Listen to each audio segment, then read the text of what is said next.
Welcome to the Throttle Up Leadership Podcast. Our theme is the future of work. Meaning is the new money. In a world shaped by rapid innovation and constant change, the pursuit of purpose and impact has never been more important. I'm Dr. John Dentico, your host, bringing over 30 years of experience in leadership, strategic thinking, and purpose-driven innovation. Here, we tackle the pressing challenges of our time, from the rise of artificial intelligence to the growing need for meaning in the workplace. Together, we'll uncover how leaders can ethically integrate AI to enhance decision-making and keep humanity at the heart of their organizations. Remember, amidst all the technological advancements, in the end, it's always about the people. This podcast is your resource for actionable tools, thought-provoking discussions, and inspiring stories. It's time to go beyond leadership development and focus on leadership impact, creating workplaces where people thrive, innovation flourishes, and meaning truly becomes the new currency. Thank you for joining me on this journey. Now, let's throttle up and dive into today's episode. Hello again and welcome to the Throttle Up Leadership Podcast. This is your host, Dr. John Dentico. With me today is Andrew Ackerman. Andrew Ackerman is the startup whisperer, a man who's borne battle scars and boardroom wins to prove it. He is a serial entrepreneur turned angel investor, turned venture capitalist who has invested in over 70 startups, mentored hundreds of founders, and built innovation programs that actually work. He currently serves as strategic advisor and head of Reach Labs for Second Century Ventures, where he brings deep insight into property tech, construction tech, and corporate venture design. Andrew's career spans every stage of the startup lifecycle, from operator to investor to advisor to educator. His book, The Entrepreneur's Odyssey, reads like a startup thriller, but functions as a practical roadmap for anyone serious about launching something that lasts. He's written over 60 published articles in Fortune, Forbes, Alley Watch, and Prompt Moto, and regularly takes the stage across the U.S. and abroad, breaking down the complexity of ventures into memorable, no-fluff insights. If your audience wants a straight-talking perspective on innovation, investing, and what actually moves the needle in startups and corporate venture, Andrew's the one to bring it, and I am truly pleased and delighted that he is here with me this morning. Good morning, Andrew. How are you? I am good. I love that startup whisperer thing. I'm going to steal that. You're welcome. I will send this to you. And as I've done this for many guests, it's suitable for framing on your refrigerator. So I will send it to you, and you can use it as you see fit. Let's start off simply by asking you this question. Tell me a little bit about yourself. Where did you grow up, and what were some of the influences in your early life? There goes our half hour. I'll try to be brief, right? So I was born in Israel, ironically. American parents spoke to me in English. We came back to the States when I was 2. So I have citizenship, but no Hebrew at that point in my life. Grew up in and out of New York City. I tend to say the city with a capital C. I mean New York City. And then I went to school in a couple of different places, first in Baltimore, Johns Hopkins, and then I went to Chicago, Booth in Chicago. Probably the single largest influence on my life was my maternal grandfather. He was always an entrepreneur. He had done everything from Zippo lighters to insurance products. And then he died when I was 12 and a half. So in a way, I had his influence, but I didn't actually have his advice, which has been a blessing and a curse, in the directions I wanted to go, but also not having that kind of mentor at the early age. Yeah, but he had some influence on you, Absolutely. even though you were only, when he passed away, you were 12. I mean, he obviously meant a lot. I look back and I think about my Uncle Gus. He had such a tremendous influence on my first path in life as a naval officer, and so did my dad. You just follow the road that seems to light up the brightest in front of you. I appreciate that. Let me ask you this. You've worn nearly every hat in the startup world, from founder to angel to venture capitalist. What's one hard-earned lesson that still shapes how you invest today? Number one, the transition from founder to investor, and then within that, from angel investor to VC investor. It's become far more common these days for successful VCs to have had startups before. The startups empathize a little better. You can say, I've been through that with you before. I know exactly what you're doing. The truth, though, is it doesn't help as much as you might think. Just because you've got one startup or two startups that worked really well doesn't mean you're good at recognizing that in bulk. It doesn't mean you're good at coaching other founders.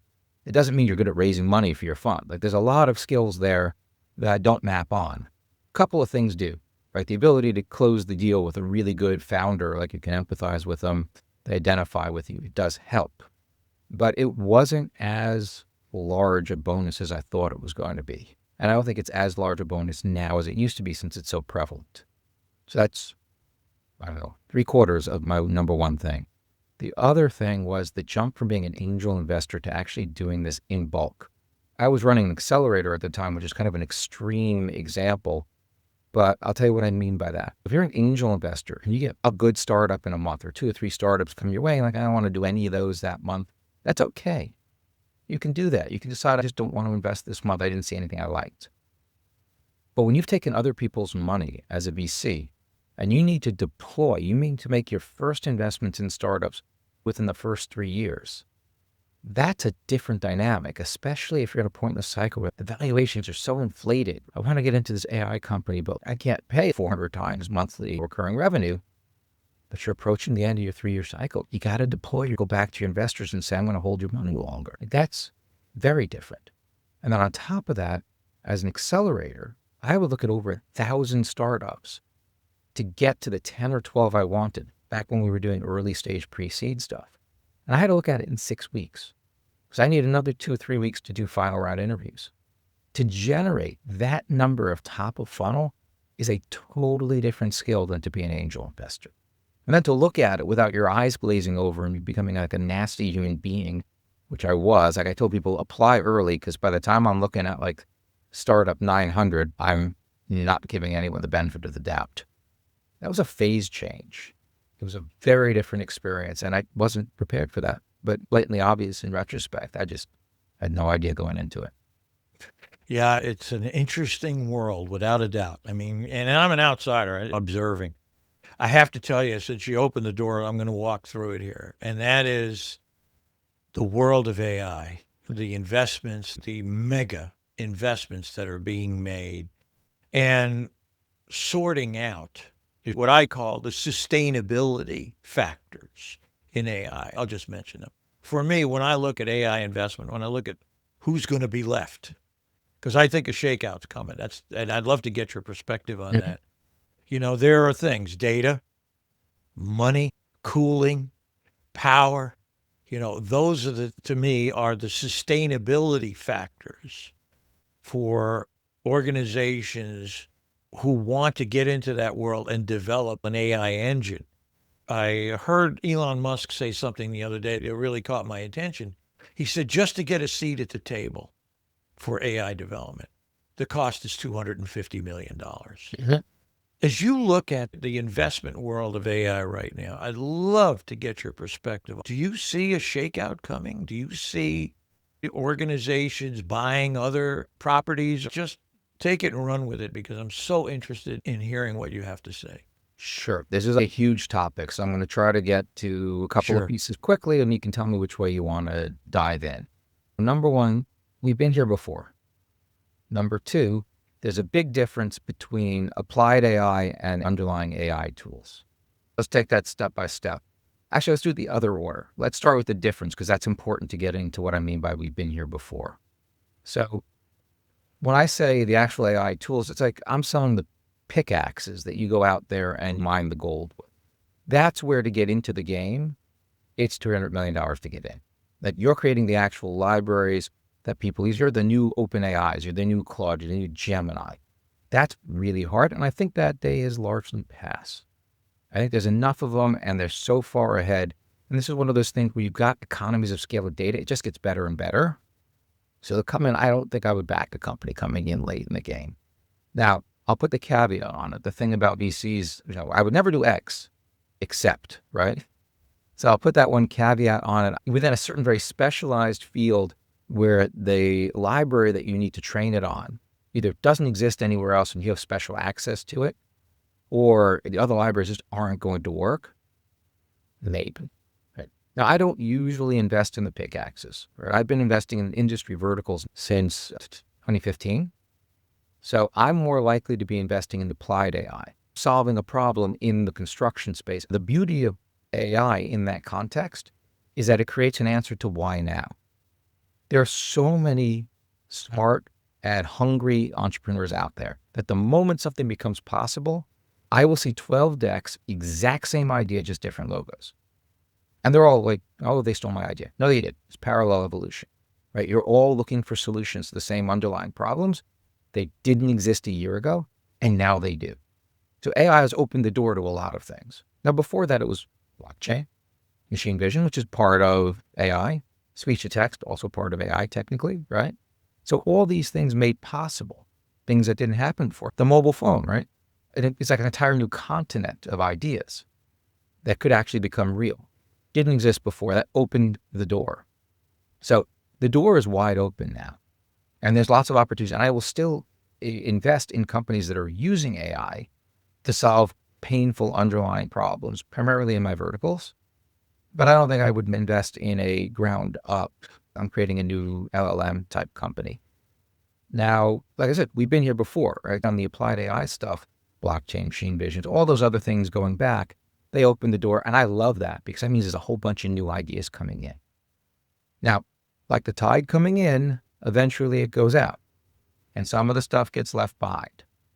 So there's going to be a shakeout. There's tons of people coming in, a couple of people get an early lead. In many of these industries, the early lead starts to snowball. It makes a big difference. Not always, but it does matter a lot. And then you have the second and third, maybe they're okay, but the fourth, fifth, and sixth and beyond startups are either going to be gobbled up, not at a great exit, maybe a decent exit, but not awesome, 10x instead of 100 or 200x. And then the ones beneath it are going to be acqui-hired and you get your money back if you're lucky, which is kind of a fail for VC. I would have to say that, well, first of all, let me tell you, that was a great description. I love the pickaxes and the applications, and that's what I've seen. Here's the engine, if you will, the pickaxe of any one of the AI systems. And yes, I see it as an operating system, either Windows or Mac. What did people do? They built applications on top of those systems.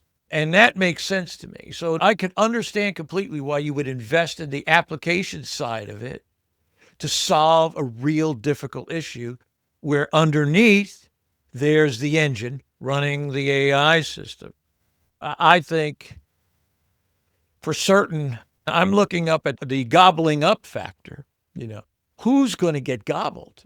It may surprise some people. For example, my perspective and the research that I've done, I would have to say that Claude may be a candidate for being bought by someone like Apple, who has a $3 trillion valuation. I mean, at the current rate, I think Claude's valued somewhere around 180, 190 billion, which when you look at Apple's investment in America for the next 4 years at $600 billion, it's going to sound terrible. Pocket change. That is exactly the metaphor I was going to use. I said, it's loose change in their pocket, that kind of a thing. I'll even mention this because not a lot of people talk about this, but Saudi Arabia. Mm-hmm. Saudi Arabia's created a fund that has $900 billion in it. And they're building a tech center close to Riyadh where they're pouring tons of money into it. And they've made a statement, more than a statement, they've written a document that talks about moving from oil to high tech.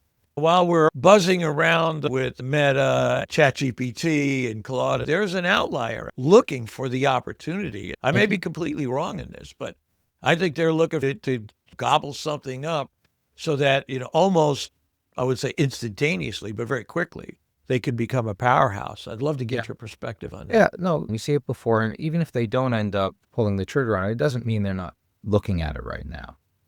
Right, let's take Saudi Arabia. They invested a lot of money in Line, which is like this futuristic city in the middle of the desert. Prop tech was riding high. Construction tech is still doing well.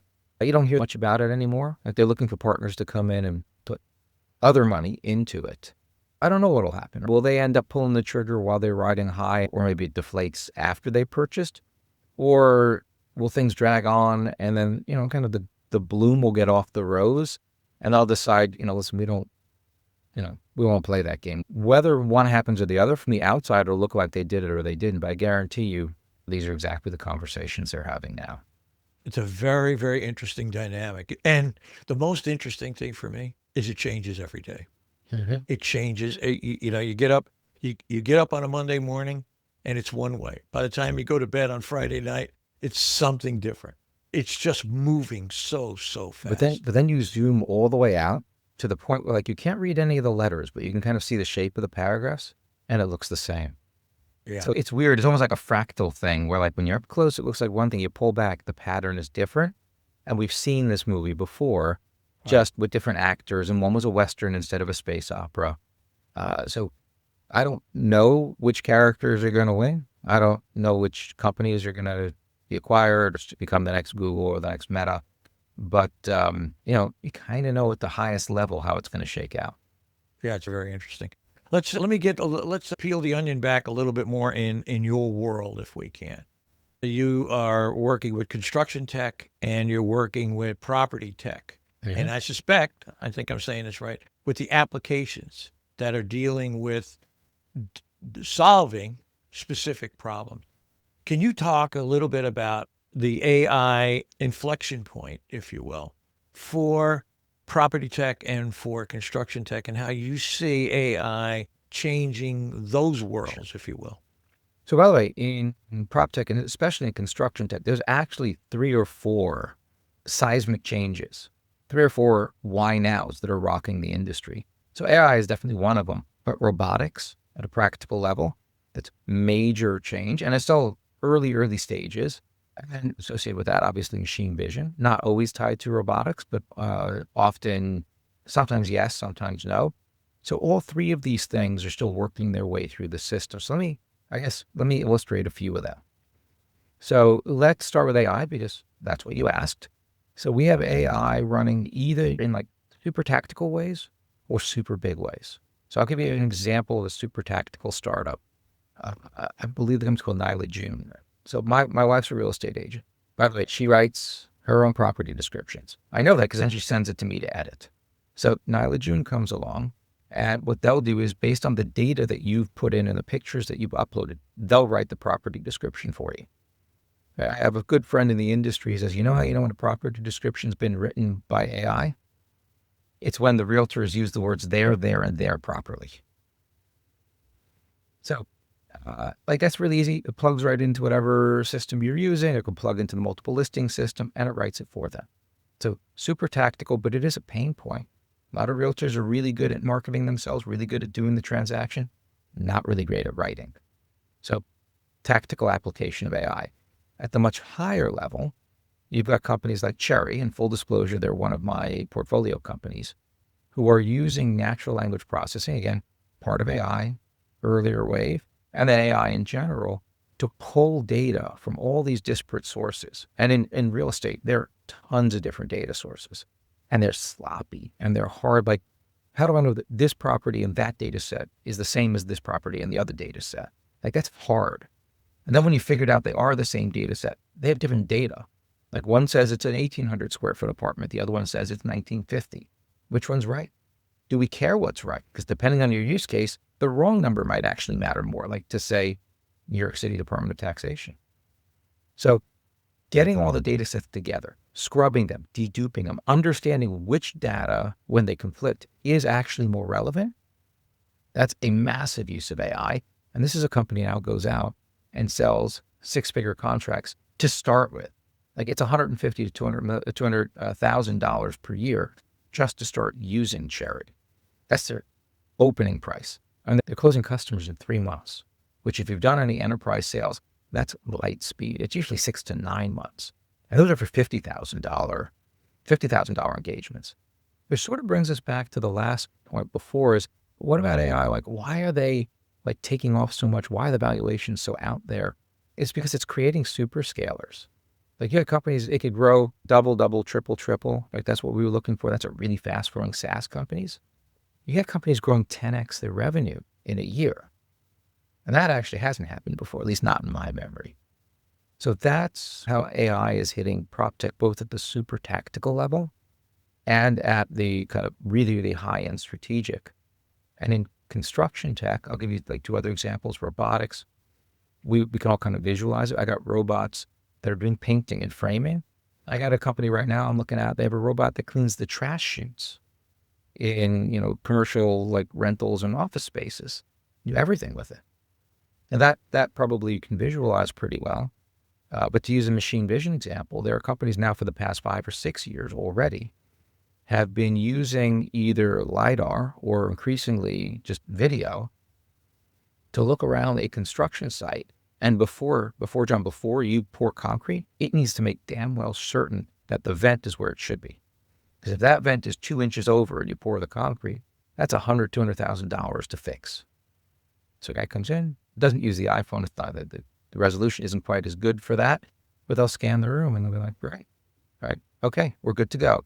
You're approved to pour. Or no, stop everything. You need to fix this. Or we need to adjust the rest of our plans and we can live with it.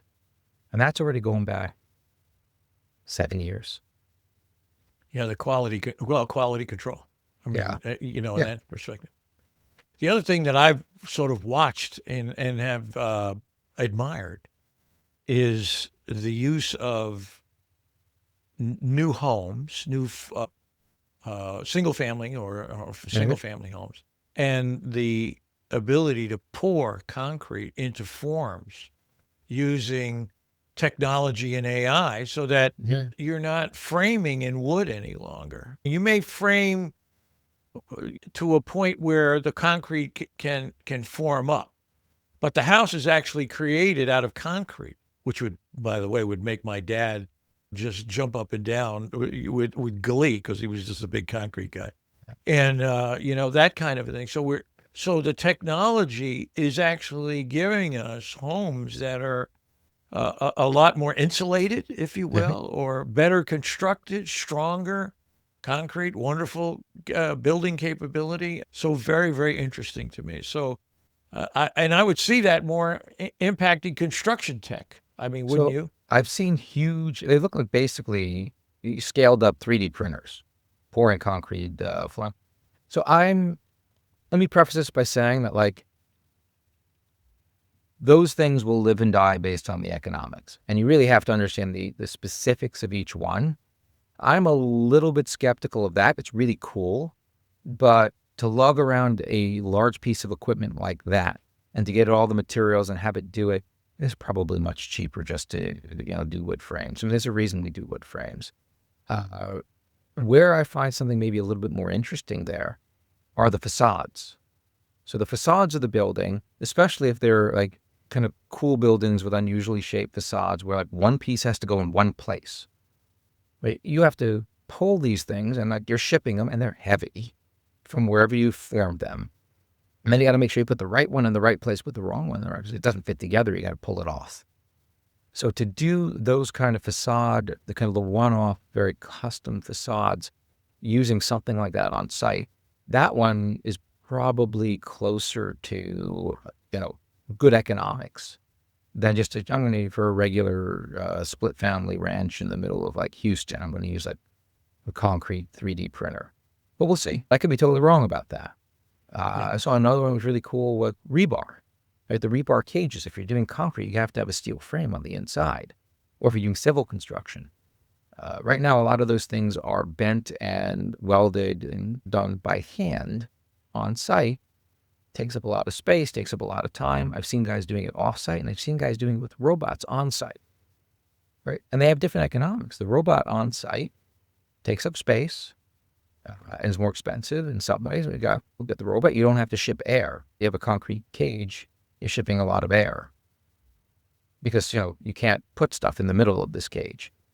Now, if you do it off-site with a robot, you get all the economics of doing it off-site like a manufacturing plant, so the unit costs are lower. But then you have to ship a whole lot of air as you ship these completed cages to the site. Which one of those is going to win? I don't know. It might be that X wins in certain use cases and Y wins in others. But This is the stuff that I think is really cool. My kids think is the most boring thing on earth. Yeah, it's very interesting. And of course, AI will, I'm sure, will figure into the economics of it in terms of saying, how can we make this more efficient? And how can we make money on this rather than those kinds of things? So like you said, it's an interesting time to be alive and watching, chaos and opportunity, the same time, the same place. They're looking for different outlets. Let me ask you this question. I want to talk about your book a little bit. Sure. Tell me about your book and why you chose the format you chose rather than more of a technical kind of start here at A, go to B, go to C, that kind of a thing. So tell me a little bit about the book and your particular perspective on it. So I'll tell you something funny, because I'm not an iPhone person, but the one thing I really love about Steve Jobs is like, be different. And I paraphrase it a little bit. Like, I like to zig when other people zag. I don't like to do the same thing other people do, because why bother? And that's part of the startup bias that I bring to it. So on top of that, as a preface, I'm going to give you a confession. I hate business books. I really do. And the problem with business books today, or I say going way back, is that they're boring. You've got the same guy, probably lives in Indiana, very earnest, very bland, and has the exact same, like every chapter is like anecdote, anecdote, anecdote, name drop, name drop, name drop, idea that takes maybe a paragraph to get across, but stretched into 20 pages, and then a one-page summary at the end. John, if you just took the last page of every chapter and stapled them together, you'd have a fantastic, tight 20-page PowerPoint. And that would actually be better. So it's hard. Even when they're good content, it's just really hard for me to read. My eyes start to glaze over. Now, there is content out there about how to build a startup. Now, some of it is in your kind of boring how-to guides with mixed quality. Some of them are scattered among blogs, which are actually kind of entertaining in some cases. But also, it's like build your own. Like, you got to go find them and see which ones you like, and they've been published at whatever order that particular, usually VC, thought about sharing that idea. So I'm like, I'm not going to do either of those things. I do write quite a bit, but I'm not going to do the same thing everyone else does. Again, it goes back to being a startup. If you're going to do the same thing everyone else does, why bother? So last ingredient into this particular cake that came together for me. When I went to business school, I read a book called The Goal. You ever hear of that? I have not. So there's probably a certain chunk of your audience that went to business school in the late 80s or the 90s who are like, oh yeah, I remember that book. So The Goal was a textbook used in our strategy and operations group about how to focus on running a business. But it was written like a novel. It was written about a guy who was transferred into this Midwest printing plant and needed to turn it around and didn't know what to do. He met a mentor. The mentor, consultant on an airplane, kind of coaches him into what to do. Totally unrealistically, the mentor as a consultant didn't try charging him. I spent 4 years as a consultant. That would never happen. But for me, as a student in business school in the mid-90s, I was like, oh my God, this is so much better. So much a better way of learning that is memorable. To this day, if you ask someone who's read the book, what's the Herbie? They know exactly what you're talking about. They know you're looking for the bottleneck that's slowing everything down. So add all that together into the mix. Like I've been doing tons of investments. I've looked at thousands of startups running this accelerator. I've been giving advice like morning, noon, and night over time and seeing like, okay, stories tend to get the idea across. And then I remember the goal. I'm like, that's it. If I'm going to help more startups, go from like 1,000 startups to tens of thousands of startups, and I'm going to write a book to do it, I'm going to write it like The Goal. I'm going to write it as a novel about a fictional startup, though ironically based on a real startup. I'm going to write it soup to nuts from when they start with the idea and they're pitching it in this like late night law firm startup event to junior VCs as a panel, all the way through until they close their first round of financing. I'm going to write like that, and I'm going to embed in that story, hopefully that interesting story, all the lessons they need to learn in order to create a successful startup. Very cool. Very interesting. I'll tell you what it reminds me of, in a way. I created a simulation to teach leadership. Absolutely. Simulations are like stories that you're living. They're like a choose your own adventure. That's exactly right. And all the simulation work I've ever done, I write the simulation to be as realistic as possible for the people in the room. I want them to feel a certain kind of stress. I'm not trying to hurt anybody, but I'm trying to expand their envelope, if you will. I'm trying to teach them how you can maneuver through these things. And my scenarios are all stories. You are now living this story. You're part of this story. You're the chief of police, or you're in the community over here. One of the more interesting Absolutely. things I've done is I've taken police officers and I've sat them at the community table. I said, well, you're not in a power position today. Today you're over here with the community people. Oh, by the way, the community people, you're going to be sitting here at the police table. I want you to walk in someone else's shoes through this realistic scenario. So I get it. The power of stories, the power of living through stories is a way to truly penetrate behavior, is a way to go ahead. I was like, I want to take that even deeper, right? That's Go. exactly how you do customer discovery. So let me roll it back. So when you're an early stage startup, one of the key mistakes I see founders make is like they felt this pain point, so they just jump in and start building something. And they think the way they perceive the problem and the way they do the work, that's all they need to know. But you have to get out of your bubble. You got to talk to startups before you've coded anything. So one of the tips I talk about in the book is you actually create an index card version of your app, right? It's just assuming you have an app, it can be consumer facing, whatever. You just sketch on index cards what the screens look like. And they can be purposefully not realistic because that takes the person you're talking to out of like, I'm going to criticize the UI to just thinking about the functionality. And then what I would do is say, hey, John, I'm going to put the screens in front of you. Pretend this is actually your app. Now, I'm not going to be there in the room when my customers download this app, so you can't ask me any questions. I want you to just interact with it, like touch it where you would click or where you would push, and I'll give you new screens depending on what you do. The only thing I want you to do is just verbalize what you're thinking, because I can't read your minds. Right? You can mimic the behavior of a customer in the act or simulate it with real customers before you've coded anything. It's for the cost of a pack of index cards.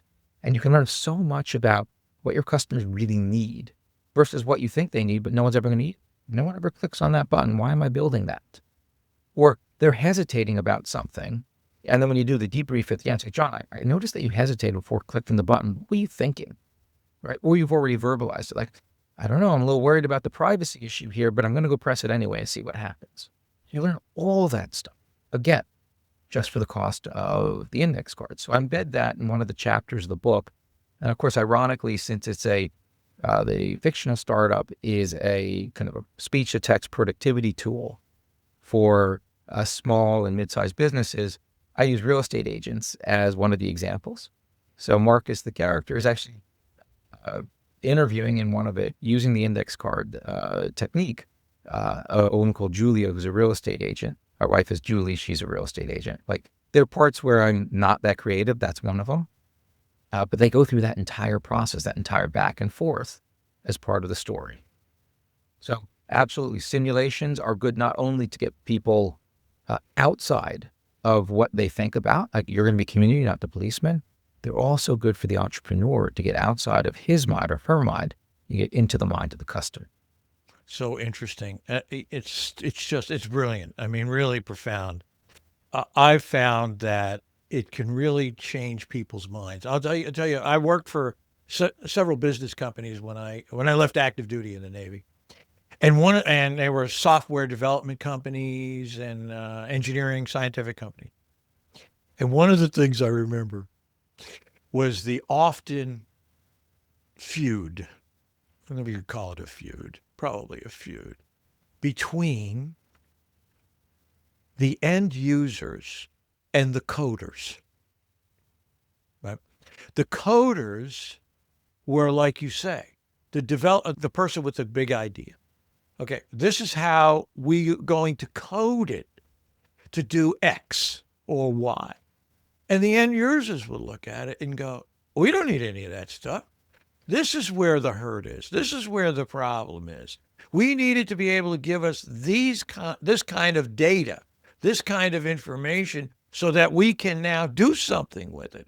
And there was this, in this one company I was in, there was always this argument between, and then you had what I call stealth coding. So the coders would code it and just code it and just say, here. And they would never tell the end users or the people who were doing the UI, right? They would never tell, that they had made the changes until they went back. The end users looked at it and said, oh, they changed code. They did it their way anyway. And it was just, as you can imagine, there was just people throwing donuts at each other in the break room, that kind of a thing, to try to get this worked out. So that reminds me so much of that. Go ahead. My first 2 startups, same thing. So I actually learned SQL because I was tired of talking to the development. This is how long ago it was. Tired of talking to the dev team saying, I need this button added here in like 4 weeks. So why does it take 4 weeks? It's a freaking button. So, but instead of that, I tried to be like, hey, John, man, it looks like a button to me. What am I not seeing? Right? So I try to put myself, what am I not seeing? Educate me. I'm like, here's how the database works. We've got this table, we got that table, they got to join. So I started teaching myself all the basics of that and how to run SQL queries. So I got better at actually speccing my requests there. And in a way, it's 2 different types of thinking. As a programmer, you bent your mind to think the way a machine thinks. So that becomes logical to you. But that's not necessarily the sloppy, messy, fuzzy way a user looks at it. So it's become intuitive to a programmer is not intuitive to a user. And it's tough to bridge that gap or to try to stay in both worlds effectively. So I ended up deciding I got to meet them halfway. So I tried to understand what they did a little better. I even got to the point where I learned JavaScript just to maybe rock it a little better. By the way, I don't code a little bit. And I did get better at it, but they regretted it a little bit because then I'd say like, I need this button. They're like, it's 4 weeks. I'm like, it's only 4 weeks if you set up the architecture incorrectly. I'm like, yeah, we took some shortcuts. Yeah, it's very interesting. I'm sure that in the world you live in, you're going to see a lot more of that in terms of what you're trying to solve a problem, whether it's in construction tech or property tech. And, and people coming to the table saying, we want to build the app this way. Well, you know what? Great. But it's missing this point. And, reworking it and reworking. And that's the human element of it. That's the human part of it that says, I can't use this to do the job I want to do. I can't put the listing out and on the internet if we don't reconcile these different factors, whether it's, as you said, 1,950 square feet or 1,800 square feet. How do we reconcile that kind of a thing? Go ahead. You just took this into a part of AI that we haven't talked about before. Go right ahead. Vibe coding. So for the audience, the whole idea behind vibe coding is I'm not a programmer. I'm just going to use an AI tool to write the code for me. Now, there's a lot of different flavors of it. Some's like pretty primitive. Like I used, give you a simple example behind the scenes of the book. So I wanted to parse through all of my emails to figure out who had I spoken to about the book so I can update them. Hey, John, it's finally come out. Who had I not spoken about the book, but am I in regular contact with? And then a whole bunch of other people who I haven't spoken to in a while, but I wanted to tell about the book. I don't want it to be like a blanket mass email, like the same person who proofread my book to someone who hasn't heard from me in a year and a half. That's actually pretty hard to do. There's some CRMs that are getting there, but like didn't really exist. So I ended up finding a way to pull all the data, trying to pull all this data out of Gmail. But, it was actually pretty hard to do. So I ended up using a tool called POE, like Edgar Allan Poe, write the app script I needed to kind of pull the data. Now, the problem was, the good news was, it was very polite, it was very fast. The problem was it wasn't very good. It was like a junior programmer who didn't check his or her work. So like, great, here it is. Here's the script, plug in. I'm like, it just timed out, right? Well, the variables aren't defined properly. So I'd have to go and I would paste the execution log back in, and then I would say, oh, I totally understand what happens now. No problem. I can fix that. And then it would send me something, and then it would run once and then time out. So I spent hours going back and forth. Again, very eager, very fast, not super talented programmer, to finally get this script done. And in fact, I had to then take the script that sort of worked but couldn't get any better, and I tossed it over into Gemini to finish. So it took actually 2 different tools to finally get it done. And then when I downloaded the data, neither Gemini nor Poe would actually look at a Excel file or a Google Sheet, which is ironic because Gemini is Google's AI. So then I had to go take the data, export it, and drop it into ChatGPT to actually work with it. Now that's kind of bleeding edge stuff. There's probably better ways to have done it. But that lets a non-programmer, by and large, do stuff they never could have done. So the kind of stuff that they would ask IT to do, and like, it's too small, we got bigger projects, we're never going to do it. Now that stuff can get done with a little bit of pain and suffering. Where it gets really, really cool is some of the tools that the programmers are using to be better programmers will automatically run themselves, look at the execution logs, see what's wrong, and run themselves again. So if they do all that iteration manually, and at the end it spits out code. So there's a whole middle section of coding where it's too complicated for the amateur with their vibe coding tools. It's the kind of stuff that you would put a second, third year programmer, where you can get a lot of that done with these kind of higher end vibe programming tools. And then there's the stuff beyond that you just couldn't do at all without AI that programmers are using. And it's like having a robo programmer with you, helping you kind of bounce stuff off and do parts of it and that kind of stuff. The scary part for that is you don't really understand how they did it. So once you've got it, you got to like crawl over it with a fine-tooth comb. What other stuff is happening behind the scenes that we don't know about? Is it hallucinating? Is it doing it wrong and we just don't know because we don't understand what it is? So that's a different set of problems. But the weird thing in the middle for that stuff where it's like what a second or third year programmer would do. Well, that's how those programmers get good enough to do the next stuff. So what happens, and this is for programming, it's for all other industries before, when AI gets good enough to do the kind of stuff a junior person would do, so they don't give it to a junior person. But then how do the junior people get to be good enough to do the higher level stuff with the new AI tools? That's going to be one of the more interesting problems, I think, as an economy that we either solve or we see how it shakes out over the next 10 years or so. Yeah, I agree. And the tools just get better all the time. I mean, every day. I mean, I'm working with, I've created Pixar type characters, lip movement, that kind of a thing, to change the energy. You know, their job is for each lesson, come in, give an overview. I do the lesson. And then I have another character. I have a male and female. Male comes in and gives an overview. The female is kind of sassy, comes in at the end and trying to encapsulates everything that happened and then points to the next lesson. And why did I do that? Well, because for me to be on the screen the whole time is going to be boring as hell for people. I got to change the energy. I got to do something interesting.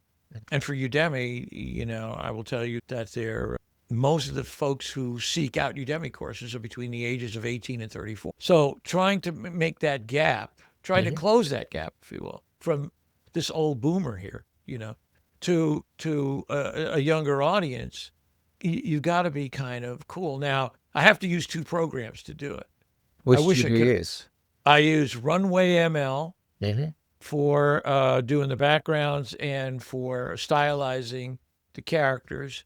And I use HeyGen. HeyGen I use to actually create the movement in the characters. Now, Runway ML should be able to do it all. Runway ML, I hope, will someday be able to apparently do it all. But the only thing it does right now is it can do a 6 or 8 second video clip. And my video clip for the characters is a minute long. So you have to stitch it together. And I'm not that good yet at stitching. So, you know, within the realm of what I'm able to do and what the software programs are able to do, it does what I need it to do today. But I would love to see an expanse where I can say, okay, here's the character. Let's put some more head movements in, more blinks, more hand movements, and different things like that. and here's the script. Give me an MP4 file that will now I can insert into my training that draws out people a bit more. So I'm going to send you these clips at the end, and you can put them in the show notes if you want. But we tried playing with. I say we have two awesome interns. We've been creating totally video Gen AI short videos, about 8 seconds long. And let me give you a little background, right? So as you can see, like the cover of the book, A Maze. I like visual puns. And you got the guy down here. He's got a chainsaw. He's hacking his way through it. I thought visual puns. I wanted something that would look totally unlike any book on the shelf in the business section. I wanted it to stand out. There's a backstory to that.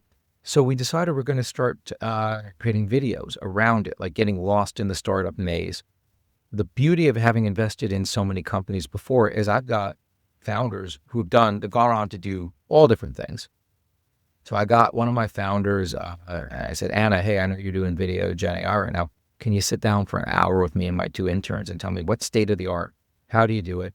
One of the tools we use is Hello Jenny. And by the time they're done, like my interns can crank these out in 15, 20 minutes. Now, we're working on it a little bit, right? So the character here, if you look closely, very closely, happens to be black because the entrepreneur whose mannerisms I based it on was black. And I always just used him as like, I don't want everyone to sound like me. So to make other characters not sound like me, I always had people in mind to base it on. The first couple of videos, we couldn't get the tool to make the entrepreneur black. But I have another guy who was like, I like that. Let me try it. And like got it right away. Nailed exactly what the guy needs to look at. So we're constantly learning, constantly doing it. But these are things that would have cost $50,000 to create the old school way. And there's one tell in one of the videos. In one of the videos, there's a tell. There's a road sign, and it's on like the side of the screen for like less than a second. It's just in no language. But other than that, like it is spot on. And it's really, really cool. And we're going to make a ton more of them. We're at the end, so let me ask you the last question, and then we will take it from there. So what is your hope for the future? Where do you see yourself going, and where do you see your work going? And with the book in mind or whatever, what is your hope for the future? Okay. Super tactically, I hope your entire audience decides this book is really, really cool. I got to go get a copy. Sorry, had to say that. I hope so too. Yeah, I hope so too. From your mouth to God's ears. I have 3 daughters. One's a sophomore in college, the other 2 are juniors in high school.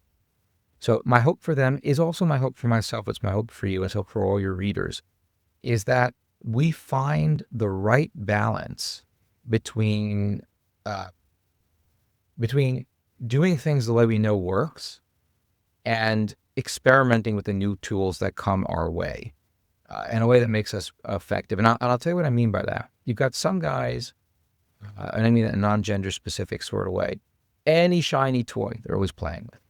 They're breaking things just because they want to. I'm like, that's great, but there is value to accumulated experience. And you got other people who are like, I'm 45, I just want to wait out my career and do it my old way. I'm like, dude, you got 20 more years in the industry. You're not waiting this out. If you wait this out, you're unemployed in 7 years, not unemployable. So finding that right balance is critical. And it's even harder when you're just starting. Like when my daughter's looking at what career does she want to go into, she's trying to pick a career that'll work for her for 40 years. When everything, like you look at that, right? I've been in 4 careers, but she needs to pick a career. This is a good starting point that has the optionality that as the world changes, if she needs to make a mid-career change, let her be well positioned for that. And then like, as that job changes over time, what does she need to do? Like, is that going to be good for her job, bad for her job? That is a crazy set of variables with so many unknowns. Like it makes my head hurt on her behalf.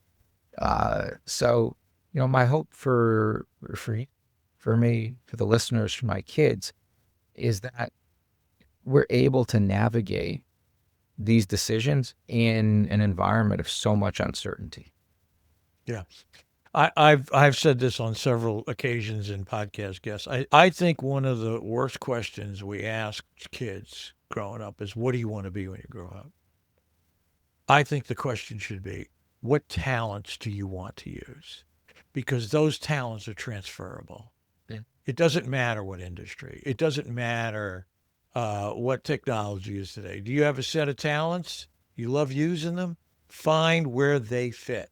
And then create, and as you said, you create wisdom. Along the trail, you create wisdom about how things work, how they could work. And again, I absolutely agree with you. We're all so enamored with the shiny new thing. Here it is. Oh my God, AI. I tell people all the time, I feel like I have tire tracks on my back from AI running over me. You know what I mean? Just, the whole hype thing. Oh, what's real today? Sam Altman, 7 trillion. Oh, 7 trillion. A colleague of mine said, that's a gimmick, that it's a hook. And they're trying to do something with it. We're not real sure yet how that's going to play. Maybe it's just to get airtime. Who knows? Yeah. But I think you have to look at it, and I say there has to be a steadying hand on this in terms of, okay, the technology's spectacular. There's no question about it. But how do we use it? How do we integrate it with our humanity? My theme is meaning is the new money this year. And I work on the human AI collaboration, the nexus of that, the connection point of that, because I still believe in humans. And, in the end, it's always about the people. So that's sort of like my final take. Andrew, this has been an absolutely wonderful, wonderful interview. I can't thank you enough for your time. I wish you and your family the greatest success in the future. Thank you so very much. Thank you. And the very same to you. Thank you.